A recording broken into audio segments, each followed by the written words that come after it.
Hello बच्चों, कैसे हैं आप लोग। आशा करते हैं कि आप लोग बहुत अच्छे होंगे। जैसा कि आप लोग जानते हैं कि आप लोग का एग्ज़ाम आ गया है और आप लोग का जो मॉडल पेपर है वो एक एक करके मॉडल पेपर दिया है। आज हम लोग क्लास 9 के मॉडल पेपर मैथ्स का हम लोग सॉल्यूशन देखने वाले हैं। तो चलिए जल्दी से आप लोग एक एक करके मिला लीजिए। आप लोग का जो फाइनल एग्ज़ाम है वो आप लोग जानते हैं कि आप लोग का एग्ज़ाम जो है 29 और 30 2 दिन में एग्ज़ाम ख़त्म हो जाएगा।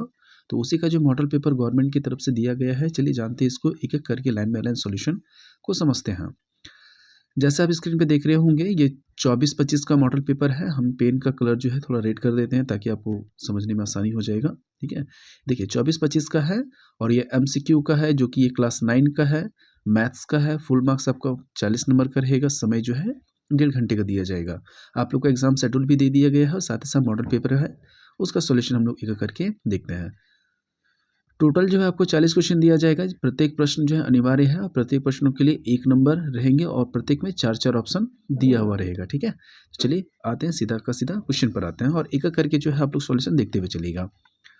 पहला क्वेश्चन है कि ये देखिए आपके पास एक समीकरण दिया है और पूछा है कि इसमें एक्स का गुणांक कितना। देखिए ध्यान देना, इसमें क्या एक्स का गुणांक पूछा है। कभी कभी क्या पूछता है, एक्स स्क्वायर का गुणांक पूछता है, लेकिन आपके पास अभी क्या पूछा गया है, केवल एक्स का गुणांक। तो इस कंडीशन में करना क्या होता है कि ये जो आपके पास बहुपद दिया है, इस बहुपद में आप देखो कि एक्स के साथ में कौन है। तो हम देखते हैं तो एक्स के साथ कौन है, 6 है, यानी इसका गुणांक कितना हो जाएगा 6, जिसे कॉफिशिएंट कहते हैं इंग्लिश में, है ना। कभी कभी क्या करता है एक्स स्क्वायर का पूछता है। अगर स्क्वायर का पूछेगा तो आप स्क्वायर को देखना, एक्स का पूछा इसलिए एक्स का देख रहे हैं। चलिए ठीक है, क्वेश्चन नंबर 2 पे आते हैं।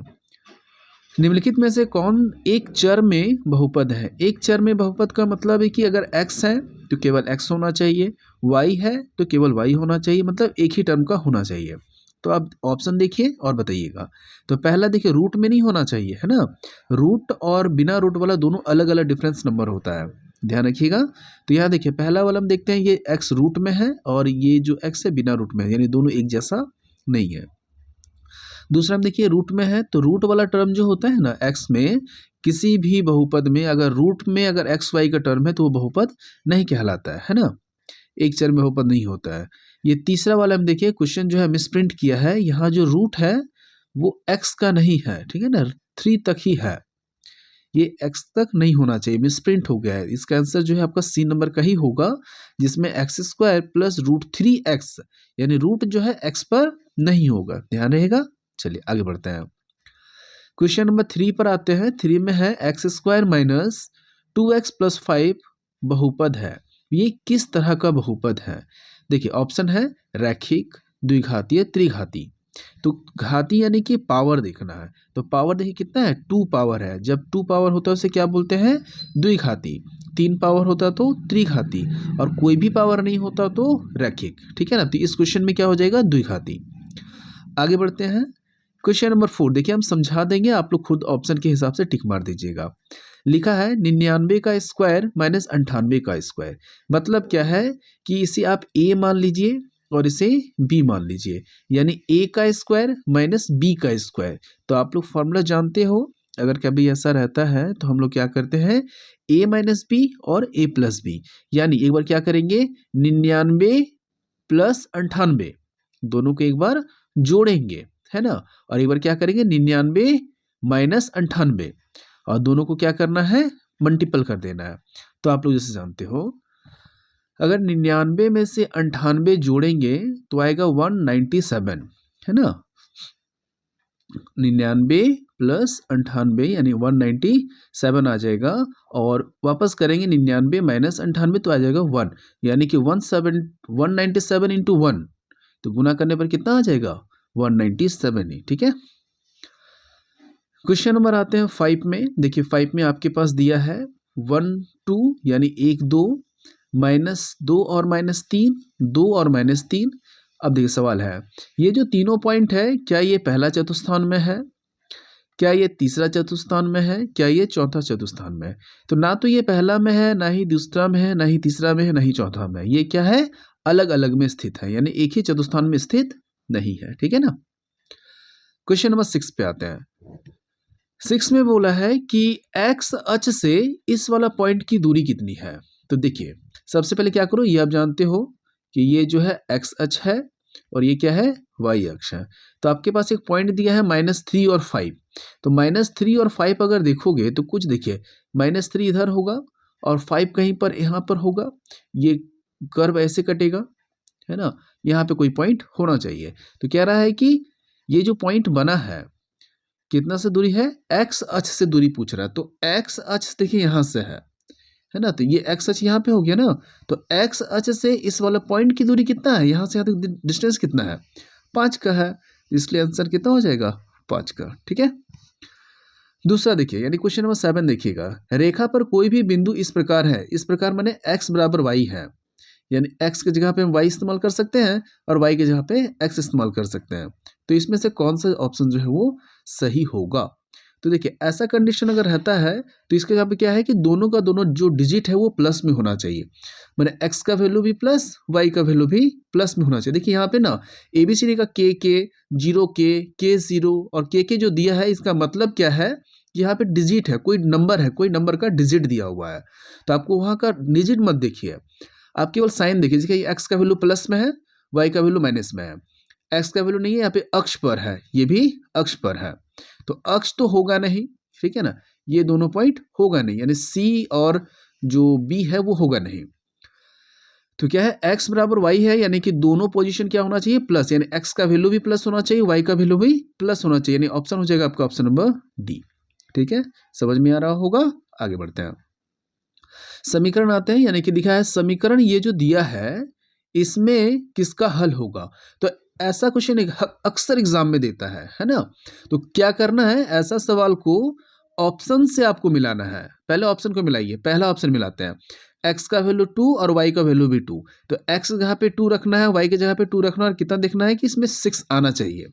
तो पहला रखते हैं, तो x का वैल्यू 2 रखते हैं, तो 2 प्लस 2 इंटू 2, यानी देखिए सॉल्व करने पर कितना आ जा रहा है, 6, यानी पहला ऑप्शन सही है।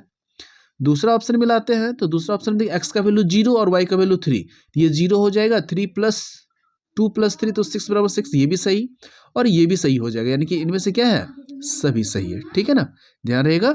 चलिए, दो समांतर रेखाओं की जो ढलान होती है, देखिए दो समांतर रेखा अगर हम लोग लेते हैं, मान लेते हैं कि एक समांतर रेखा है और ये समांतर रेखा है, तो दोनों समांतर रेखाओं के बीच का डिस्टेंस क्या है, हमेशा बराबर रहता है। ठीक है ना, क्वेश्चन नंबर 10 पे आते हैं, 10 को समझते हैं।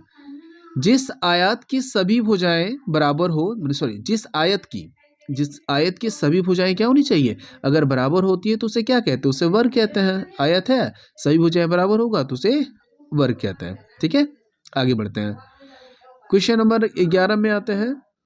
वह कोण जो 180 से अधिक और 360 से कम होता है उसे प्रतिवर्ती कोण कहते हैं। ये तो सभी को मालूम होगा, तो डेफिनेशन है सीधा सीधे शब्दों में। आगे आते क्वेश्चन नंबर 12 में, उस कोण की माप क्या है जो अपने संपूरक का कोण का क्या है, आधा है।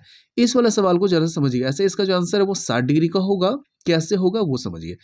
आपसे बोला है कि कोई कोण है जो अपने संपूरक कोण का आधा है, तो मान लेते हैं मेरे पास कोई कोण है जो क्या है, संपूरक कोण है, मैंने संपूरक कोण का आधा है, तो मान लेते हैं एक कोण है मेरा x। अगर ये मेरा पहला संपूरक कोण हुआ वापस से ध्यान देना क्या कहना चाह रहे हैं, मान लेते हैं कि मेरे पास कोई कोण है ना। अगर ये संपूरक कोण कह रहा है तो दो कोणों को जोड़ने पर जब 180 डिग्री होता है तो उसे संपूरक कोण कहते हैं। तो मान लेते हैं पहला कोण है, तो अपने संपूरक कोण है, तो संपूरक कोण कितना हो जाएगा, 180 से माइनस करके ना, यानी 180 डिग्री माइनस हो जाएगा ये x। वापस से समझिए कि मान लेते हैं मेरे पास कोई एक कोण है जो संपूरक कोण है। देखिए ये वाला जो है मान लेते हैं पहला संपूरक कोण है और ये भी मेरा संपूरक कोण है, तो दो संपूरक कोणों को जोड़ने पर कितना आता है, 180 डिग्री आता है। अब इसको इस तरह से समझिए, मान लेते हैं कि दो संपूरक कोण है x प्लस y, जोड़ने पर कितना आना चाहिए, 180 डिग्री आना चाहिए, ये हम लोग जानते हैं 180 है ना। तो देखिए हम क्या करें, अगर मान लेते हैं पहला कोण, अगर मान लेते हैं कि पहला ये संपूरक है, तो दूसरा संपूरक निकालने क्या करना पड़ेगा, 180 माइनस x करना पड़ेगा। उसी तरह से ये मान लेते हैं पहला कोण है, पहला कोण माने पहला संपूरक कोण है x, तो दूसरा संपूरक कोण कितना हो गया, 180 माइनस x। अब क्वेश्चन के हिसाब से आते हैं। तो क्वेश्चन में बोला है कि x जो पहला समपूरक कोण है दूसरा समपूरक कोण का आधा है, यानी x पहला समपूरक कोण बराबर होगा दूसरा समपूरक कोण, दूसरा देखिए दूसरा समपूरक कोण का है ना, दूसरा समपूरक कोण कितना दिया हुआ है 180 माइनस x और ये बराबर कर देंगे तुम्हारा 2। ठीक है ना। वापस से समझिए क्या क्या बोले हम। क्वेश्चन बोला है कि उस कोण का मान ज्ञात कीजिए जो अपने संपूरक कोण का आधा है। मान लेते हैं पहला संपूरक कोण x है, इसलिए दूसरा संपूरक कोण कितना हो जाएगा 180 माइनस x। क्वेश्चन में पहला संपूरक कोण दूसरा संपूरक कोण का आधा है, देखो आधा कर दिए, इसको इधर भेज देंगे तो हो जाएगा आपके पास 2x, है ना। इसको करेंगे तो हो जाएगा 2x। अब इस x को इधर ले आएंगे तो हो जाएगा प्लस 3x, मैंने प्लस x होगा, इसको इधर कर देंगे तो ये हो जाएगा आपका x और बराबर हो जाएगा 180। ठीक है, कोई दिक्कत है इसमें, बराबर क्या हो जाएगा 180। और आप लोग इतना तो सॉल्यूशन जानते हैं मैथ्स में, ये 2x 3x हो जाएगा तो 3x बराबर 180। 3 जो है मल्टीपल्स डिवाइड हो जाएगा तो 180 3 पार्ट में डिवाइड होगा तो 60 डिग्री का आ जाएगा, तो कितना हो जाएगा 60 डिग्री का। अगर नहीं समझ में आया तो आप लोग कमेंट करके हमको बता दीजिएगा तो हम बता देंगे आपको। ओके, वापस से एक बार देख लीजिए। मान लेते हैं पहला संपूरक कोण x है तो दूसरा संपूरक कोण कितना हो जाएगा 180 माइनस x। अब दोनों जो क्या है x बराबर 180 माइनस x बटा 2, यानी पहला संपूरक कोण दूसरा संपूरक कोण का आधा है। डिवाइड कर दिए, सॉल्यूशन किया तो यहाँ पे x का वैल्यू कितना है 60 डिग्री का, यानी 60 हो जाएगा इसका आंसर। ठीक है, चलिए क्वेश्चन नंबर 13 पे आते हैं। दो सर्वांगसम आकृतियां होती है, तो दो सर्वांगसम आकृति अगर होगा वो हमेशा बराबर होता है ना। तो कॉन्ग्रेट फिगर जो होता है वो हमेशा इक्वल होता है। आगे देखिए इस कंडीशन को देखिए, क्वेश्चन नंबर 14 में त्रिभुज एबीसी सर्वांगसम है त्रिभुज पीक्यूआर का, तो पीआर जो है किसके बराबर, नाम से ही मिलाइएगा, है ना। पीआर देखिए पी और आर माने कि आगे और लास्ट लेटर, उसी तरह से इसमें देखिए किसमें हो जाएगा ए और सी, नाम से ही मिलाइए। ऐसा सवाल जब भी होगा नाम से ही मिलाइएगा। तो पी और आर मिला है यानी आगे वाला पीछे वाला, उस तरह से आगे वाला पीछे वाला यानी ए और सी, तो इसका आंसर हो जाएगा ए और सी। आगे देखते हैं क्वेश्चन नंबर आते हैं 15 में। एक चतुर्भुज है जिसके कोणों का अनुपात दिया है 3:1:6:5। आप लोग याद कीजिए, आप लोगों को क्लास में भी हम बताए थे। ऐसा सवाल अक्सर पूछता है और पूछेगा भी। इसमें दो टाइप का सवाल पूछता है, एक पूछता है कि इस तरह का रेशियो में दिया हुआ रहेगा और आपको बताया जाएगा, मैंने पूछना है कि इसमें सबसे बड़ा कोण कितना होगा और सबसे छोटा कोण कितना होगा, है ना। ऐसा सवाल पहले भी बोले थे, तो याद कीजिए आप लोग को क्या बताया गया था, ध्यान दीजिएगा। तो जब भी कभी अनुपात में होता है, अनुपात को हम लोग x सपोज कर लेते हैं, तो पहला जो रेशियो कितना हो जाएगा 3x, दूसरा रेशियो कितना हो जाएगा 1x, तीसरा 6x और चौथा कितना हो जाएगा 5x। और आप जानते हो सबको जोड़ने पर कितना आना चाहिए 360, चतुर्भुज के सभी कोणों को जोड़ने पर 360। तो हम लोग पहले अनुपात निकालेंगे, तो 3x plus 1x plus 6x plus 5x सबको जोड़ देते हैं। तो देखिए 3 और 4 हो जाएगा, 3 1 4 4 और इधर आपका 6 हो जाएगा, तो 10 10 और 5 15, यानी 15x बराबर 360 डिग्री। ठीक है, 15x बराबर 360 डिग्री आ जाएगा। और आप इसे सॉल्व कर लीजिएगा कि करना पड़ेगा, आप लोग यहाँ से x निकालिएगा, x बराबर क्या हो जाएगा, x बराबर 360, इसमें हो जाएगा आपका 360 बट्टा 15। ठीक है ना, एक मिनट अच्छे से लिख देते हैं, 360 बटा 15, क्योंकि गुना में इधर भागा हो जाएगा। और इसको काट दीजिएगा तो आपका आंसर देखिए इस चारों में से कोई एक आ जाएगा। तो आप लोग इसको खुद से कैलकुलेट कर लीजिएगा। और काट दे क्या, 15 का 15, 15 30, 15 दूनी 30, तो 15 दूनी 30 हो जाएगा और 15 चौके 60 हो जाएगा, तो 24 हो जाएगा इसका आंसर। ठीक है ना, चलिए तो 24 इसका आंसर इसलिए हुआ क्योंकि इसमें सबसे छोटा कौन है, फर्स्ट वाला है, तो इसका आंसर जो है 24 आ रहा है। x का वैल्यू सबसे छोटा कितना है 1, तो 1 इंटू एक्स यानी 24 ही रह जाएगा, तो इसका आंसर 24 हो जाएगा। आगे बढ़ते हैं, आगे ध्यान दीजिएगा। एक समांतर चतुर्भुज है ABCD और पूछा है कि D अगर दिया है 125 तो A का वैल्यू कितना होगा। इसके लिए आप लोग क्या करो, एक डायग्राम बना लो। एक समांतर चतुर्भुज बना लीजिएगा आप लोग। ठीक है, तो इसमें ए बी सी डी दिया हुआ है, ए है, यहाँ पर बी है, यहाँ पर आपका सी है और यहाँ पे डी है। तो तुमसे पूछा है कि इसमें डी का वैल्यू जो है दिया हुआ है कितना, 125। तो पूछ रहा है ए का वैल्यू कितना होगा। आप लोग जानते हो समांतर चतुर्भुज के सामने वाले कोनों को यानी कि आसन कोनों को जोड़ने पर आता है कितना, 180 डिग्री, यानी कि 125 प्लस ए जोड़ने पर 180 आएगा। और यहाँ पे 125 और प्लस सी करेंगे, मैंने कि इसमें 125 प्लस ए करेंगे तो 180 आएगा। इसको 180 से माइनस करेंगे, यानी डी को 180 से माइनस करेंगे तो ए का वैल्यू कितना आ जाएगा, 55 डिग्री, यानी ऑप्शन नंबर सी।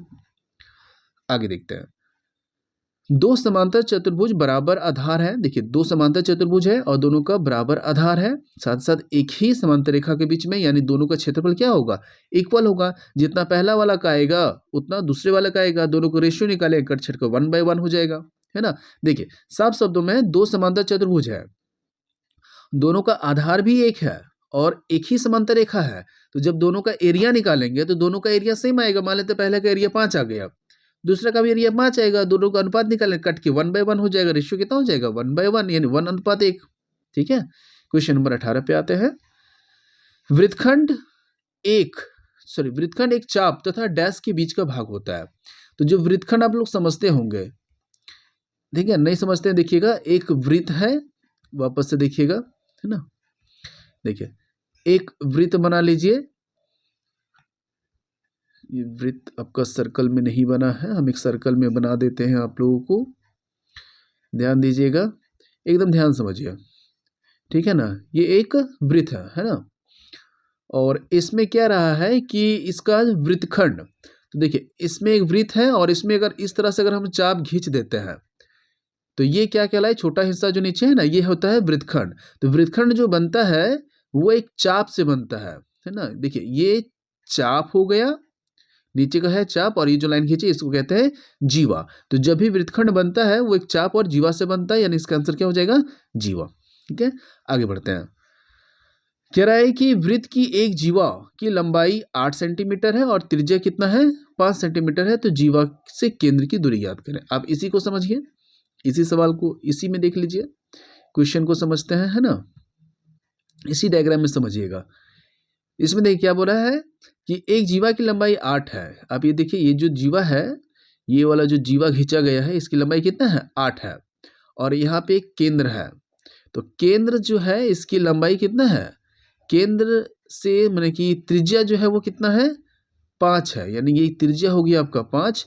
ये जीवा की पूरी लंबाई है 8। तो यहाँ से पूछ रहा है कि इसका केंद्र से इस जीवा की दूरी कितनी है। तो जो ये केंद्र से जीवा है इसको क्या करता है, समद्विभाजित करता है, यानी बराबर होता है। तो ये पूरा जो है यहाँ से यहाँ तक कितना था, 8 था। तो 8 का आधा कितना हो जाएगा, 4, यानी ये जो छोटा वाला है वो कितना हो जाएगा, 4। एक सेकेंड, ये स्लिप कर रहा है इसलिए ऐसे लिखाया, यहाँ पे क्या हो जाएगा, ये 4। ठीक है, तो ये 4 है, ये 5 है, और ये लंब आपको निकालना है। तो आप लोग जानते हो लंब निकालने फॉर्मूला क्या होता है, कर्ण स्क्वायर माइनस आधार स्क्वायर। तो कर्ण यानी 5, 5 का स्क्वायर हो जाएगा 25, और 4 का स्क्वायर हो जाएगा 16। 25 में से 16 माइनस करेंगे 9, 9 रूट से निकलेगा तो 3। इसका आंसर कितना हो जाएगा, 3। कोई दिक्कत है किसी को बताइएगा, अगर प्रॉब्लम होगा तो आप लोग कमेंट कर दीजिएगा। आगे बढ़ते हैं। अर्धवृत्त का कोण होता है समकोण। आप ही समझिए, पूरा वृत्त जो होता है, देखिए ये आपका इस तरह देखिए, ये आधा वृत्त और ये पूरा वृत्त। तो पूरा वृत्त 360 होता है, आधा वृत्त कितना होगा, 180 होगा। सॉरी 180 संपूर्ण नहीं होगा, अर्धवृत्त क्या हो जाएगा हमारा, समपूरक कोण होता है, समकोण नहीं समपूरक होता है। अर्धवृत्त का कोण पूरा वृत्त, ध्यान दीजिएगा 180 होगा, यहाँ पे ऑप्शन नहीं दिया हुआ है। अब डायग्राम को वापस से समझिए कि देखिए पूरा जो वृत्त होता है वो 360 डिग्री का होता है, तो आधा वृत्त कितना होगा, 180 डिग्री का होगा। यहाँ पे 180 भराएगा, ध्यान रखिएगा 180 भराएगा, 180 डिग्री होता है। यदि ABC एक त्रिभुज की भुजाएं हैं तो इसकी लंबाई किस तरह से लिखी जा सकती है। आप ऐसे समझिएगा, यहाँ पे ना एक समकोण त्रिभुज की बात की जा रही है, यहाँ पे बताया नहीं गया लेकिन एक समकोण त्रिभुज की बात की जा रही है। ठीक है, तो इसमें देखिए इस तरह का कोई त्रिभुज है, तो इसमें बोला है, मान लेते हैं ये A है, ये बी है और ये सी है। तो समकोण त्रिभुज जानते हो, दो भुजा को जोड़ने पर तीसरी भुजा का योग के बराबर होता है। यानी कि इसमें ए और बी को जोड़ने पर, यानी कि ये वाला और ये वाला जोड़ोगे तो ये ज़्यादा होगा इसके बराबर। तो यहाँ पे आंसर हो जाएगा आपका ऑप्शन नंबर 1। क्वेश्चन नंबर आते हैं 22 पर। एक कोण का समद्विभाजक, मान लेते हैं कोई कोण है ना, ये कोण है और इस कोण को 20 से समद्विभाजित किया गया है। तो जाहिर सी बात है क्या होता है, ये कोण को दो भागों में बांटता है, बिल्कुल बांटता है। कोण को दो बराबर भागों में बांटता है, बिल्कुल बांटता है। तो यहाँ पे आंसर हो जाएगा सी, ए और बी दोनों। क्वेश्चन आते हैं आगे। 40 सेंटीमीटर भुजा वाले समबाहु त्रिभुज का परिमाप ज्ञात करें। आप सभी लोग जानते हैं, मान लेते हैं कि ये एक त्रिभुज है, एक समबाहु त्रिभुज बनाइए। समबाहु त्रिभुज किसे कहते हैं, इसकी सभी भुजाएं क्या होती है, बराबर होती है। तो ये देखिए एक समबाहु त्रिभुज दिया हुआ है, ठीक है। इसकी सही भुजा की लंबाई कितना होगा, 10 10 10 होगा। तो परिमाप कितना होगा, 10 10 20 10 30, यानी टोटल आंसर कितना हो जाएगा, 30। आगे बढ़ते हैं। हेरोन के सूत्र में एस क्या होता है, एस को कहते हैं सेमी पेरीमीटर ऑफ ट्राइंगल, यानी हिंदी में क्या बोलेंगे, त्रिभुज का अर्ध परिमाप। आप लोग याद कीजिए, आप लोग को कराए भी थे। क्वेश्चन नंबर आते हैं 25 पर। एक घन का किनारा कितना है, 10 दिया है। तो पार्श्व पृष्ठ क्षेत्रफल बताइए। तो घन का पार्श्व पृष्ठ क्षेत्रफल क्या होता है, 4a²। याद कीजिए, आप लोग को यही ना बताए थे। तो a का वैल्यू 10 दिया है, 10 का स्क्वायर करेंगे तो 100, 100 गुना 4 यानी 400। आगे बढ़ते हैं। कह रहा है वर्ग अंतराल ये दिया हुआ है 100 से लेकर 120 का वर्ग चिन्ह बताइए। तो वो याद करो, आप लोग को बताए थे वर्ग चिन्ह जब भी बोलेगा, वर्ग चिन्ह और वर्ग माप दोनों में डिफरेंस होता है। अगर वर्ग माप बोलेगा तो दोनों के बीच का गैप देखिए कितने का है, और वर्ग चिन्ह बोलेगा दोनों को जोड़िए और 2 से डिवाइड कर दीजिए। तो 100 प्लस 120 जोड़ेंगे तो आएगा 220, 220 का आधा 110, खत्म। आगे देखते हैं, लिखा है माध्य ज्ञात कीजिए। तो माध्य का मतलब क्या होता है, सभी परीक्षणों का योग बटा सभी परीक्षणों की संख्या, यानी सबको जोड़ देना है और जितना भी संख्या है सभी से डिवाइड कर देना है। तो जोड़ते हैं, 2 + 3 5, 5 + 4 9, 9 + 4 14, एक हो गया 15, 15 और 3 18, 18 और 3 21, 21 और 4 25, 25 4 28, 28 हो गया, यानी टोटल नंबर 28। ठीक है, टोटल नंबर कितना हो गया, 28। बट्टा बट्टा करते हैं जितना है। तो देखिए 1 2 3 4 5 6 7 8 9 10, 10 से डिवाइड कर देंगे। माध्य यही ना होता है, सभी परीक्षणों को जोड़ते हैं, सभी परीक्षणों से डिवाइड कर देते हैं। इसको डिवाइड करेंगे 2.8 आएगा, ऑप्शन नंबर डी। आगे बढ़ते हैं। क्वेश्चन नंबर 28 में कह रहा है कि इस संख्या दिया हुआ है, इसका क्या निकालना है, माध्य निकालना है। तो माध्य निकालने के लिए बीच वाला टर्म को देखते हैं। इसको पहले आरोही क्रम में लिखेंगे। आरोही क्रम का मतलब होता है सबसे पहले छोटा, उसके बाद बड़ा, बड़ा, बड़ा, है ना। तो देखिए 4 छोटा है, फिर इससे बड़ा है 6, इससे बड़ा है 8, इससे बड़ा है 9, इससे बड़ा है 11, यानी पहले ही आरोही क्रम में सजा दिया है, पहले ही आरोही क्रम में लिख दिया है। तो हम लोग माध्य मैंने सेंटर में देखते हैं, मीन पॉइंट को देखते हैं। तो मीन पॉइंट में कितना है, 8 है। तो इसका आंसर कितना हो जाएगा, 8 हो गया। आगे बढ़ते हैं। एक असंभव घटना, जब घटना हुआ ही नहीं है तो 0, निश्चित घटना 1, ठीक है। यदि एक सिक्के को 2 बार उछाला जाता है तो कुल परिणाम कितना होगा। तो एक सिक्के को उछालते हैं 2 परिणाम होता है, 2 सिक्के को उछालेंगे 4 परिणाम होगा, है ना। आगे बढ़ते हैं।